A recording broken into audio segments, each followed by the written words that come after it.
not in Kansas anymore.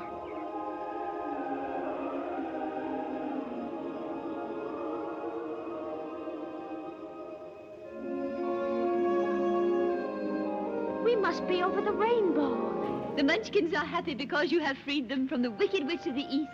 Oh, but if you please, what are Munchkins? The little people who live in this land. It's Munchkin land, and you are their national heroine, my dear. It's all right. You may all come out and thank her. Come out, come out. Another element of Oz falls into place when over 100 little people march into MGM, the first and last time that such a unique gathering would take place. They are billed as the Singer Midgets, but many are freelancers from vaudeville and circuses all over the world. Only a few are rowdy, most are enthusiastic. And studio workers will never forget them. What happened then was rich. The house began to pitch, and the kitchen took a switch. The legends of Munchkin mischief begin almost immediately. Most stories are greatly exaggerated. Some are true. An eyewitness is 31-year-old MGM contract player Robert Young. What's kind of interesting when I look back now, I always thought of a major lot as like a small town. And these Munchkins, they were all over the place. And so many of them, I lost track, I don't know, 100 or something like that. And wonderful little people, I just loved them, adored every one of them.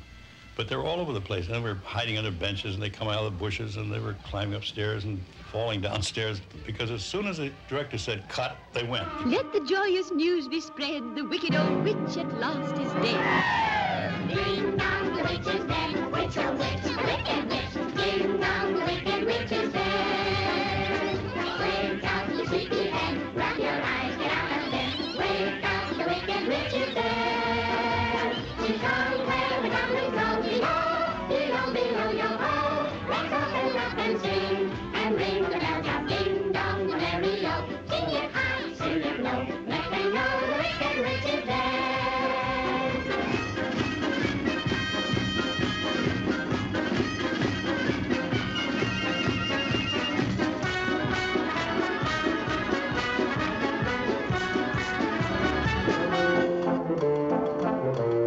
Munchkin memories are very special.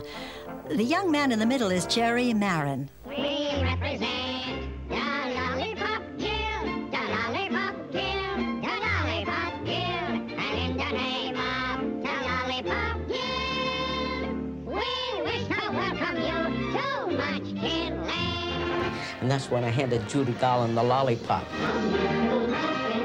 I was 17, and prior to this, I'd never seen a little man in person in my life, or a little woman. And I was all excited because I heard there were going to be quite a few little men and women. And we got on the bus where I seen all of them. I said, oh, I was so excited. Little guys just like me. And I watch how they walk and watch how they talk. And it was exciting. Ding dong, the witch is dead. Witch, oh witch, the wicked witch. Ding dong, the wicked witch is dead. Wake up, you sleepy head. When we were doing the picture, they tried to restrict us because, don't forget, you got about 125 midgets, and they were all curious. And there were two brothers. They were a little bit drunky, you know, but not on the set, though, believe it or not. There was one other little gentleman. He drank quite a bit, but he was very quiet. He was the perfect image of a midget, you know. Hamburg hat, the little cane. I mean, he was cute as a Bugsy. But boy, could he drink. No, they didn't have much time. We worked 6 days a week, from 5 in the morning till about 6 in the evening. Oh, the only day they had off was Sunday. So it was 90% fabrication. It makes for good copy, I guess. Judy Garland's children, Liza Minnelli and Joey and Lorna Luft, have personal insights into the Munchkin adventures. The stories proliferate with their mother's occasional appearances on the Jack Parr TV show. The Wizard of Oz. Now, that picture, they show it once a year, and it must cost $300,000-$400,000. Where's the money? Yeah, well, I know. Well, what the Munchkins do? Well, they're little dwarfs. Tiny. Yeah? Yes. Were they little kids or were they little men? They were drunk. They were little drunk? What they, you got me stuttering. What did they do? What did they do? What did they do? What the dwarfs do. Well, one of them, who was about 40, A gentleman asked me for dinner, and I couldn't say, I don't want to go out. I can't because you're a Mrs. And I just said, no, my mother wouldn't fight. And come on, bring your mom, too, you know. How big was he? About 2 inches high. What could you do with him? I don't know. What could he do? I mean... Oh, I don't know. They haven't did a lot because... Our mother had an amazing sense of humor. And anybody who really knew her knew what a funny, bright, witty raconteur she was. So anything that she talked about would become an epic joke, almost. And we used to love to listen to her. And she did that several times, telling stories about the Wizard of Oz. And they have since passed into myth. I mean, people believe a lot of the things that she has told, which, in fact, we know are not true. There was a lot of them. Oh, you hundreds of thousands. And they put them all in one hotel room. Not one room, one hotel in Culver City. Yeah. And they got smashed every night. And they pick them up in butterfly nets. Another tall tale by Judy Garland.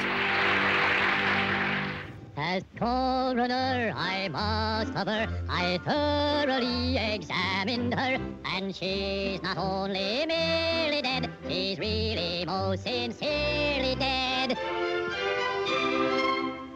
Then this is a day of independence for all the Munchkins and their descendants. If any, yes, let the joyous news be spread. The wicked old witch at last is dead.